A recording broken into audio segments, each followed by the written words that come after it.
Hi, everybody. So today's Monday. That means it's time for Family Movie Night. And this week, we're going to talk about the 1994 version of Little Women. And of course, we have the new version coming out, and you can read my review of that film. I'll put a link in the description. And I really enjoyed it. So let's talk about this 1994 film, which is definitely the version that I grew up with and have the most nostalgia for sure. And I think it's a really quality film. You have Gillian Armstrong doing the directing, and I think she does a really good job of getting to the heart of these four sisters. And one of the best decisions I think that they made in this movie is having two Amy's. I'm not that in love with Samantha Mass's performance, but at least you don't have to buy a grown woman playing a little girl. And so I think that works way better to having Kirsten Dunst and believing her as being the one who's going to burn the book and who's going to get whipped by her teacher and all those things like that. That's more for a little girl than it is for a grown woman pretending to be a little girl. So I think that works so well in this movie. I also really like Christian Bale as Laurie, although it does make you feel kind of frustrated at Winona Ryder for not accepting him because he's so charming. And so that's a tricky dynamic that you have with the Laurie and Joe dynamic. And I think that Mary Wicks is really great as Aunt March. She's a classic actress who was so great in so many films, including White Christmas, which is really fun. And so I really like her. She's got a ton of spirit and spunk in her performance. And I really like Eric Stoltz as John Brooke. I think that he's the best John Brooke. And I did a really fun ranking of 4 different versions of Little Women with my critic friend Lonzo Duralde over on Hallmarkies podcast. And I'll put a link down to that. You should definitely check it out. We had a lot of fun talking about the 1933, 1949, 1994, and 2019 version.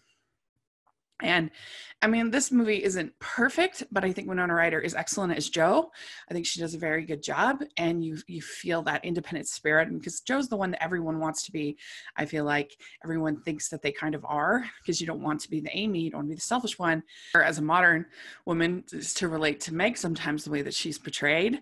I do really love that about the new one, is how she's portrayed. And then Beth is so sad that it can be harder to relate to that character, but they do such a good job with Beth in this movie. Claire Danes is just amazing. The death scene is so sad, and she gets the ugly cry and her leaving before everyone else, and this is her time to be first. Oh my gosh, it is pretty traumatizing and pretty sad, but in a very effective way, I think. And this movie has a wonderful score, and they use hymns very effectively. I can't hear Further the Beauty of the Earth without thinking of this movie, and I think that's very good. And I think that all of the girls have chemistry. They feel like sisters, and it's beautifully mounted, beautiful production, the clothes, the everything else. It really works. And so if you like Little Women, this one's a classic. This one's my favorite version, even currently. I've only seen the new one once, so we'll have to wait and see how the legacy kind of shakes out. But I really love the story of Little Women. I love the characters, and I love Gabriel Byrne as Professor Bear in this movie. There's just so many parts of it that I love. And so definitely, if you haven't seen it for whatever reason, I really recommend checking out this version. And then, of course, go see the new version because they're both excellent. And so, yeah, let me know what you think of this version. Do you like it better than the new one, or do you like the new one better? I'd be very curious to know your thoughts. So thanks so much. Please subscribe to my channel. I do family movie nights every single week. And I have podcasts on animation and many other topics. So definitely check out the channel. And if you're interested to become a patron of the channel, we sure appreciate that so much. And thanks again for everything. And I will talk to y'all later. Bye.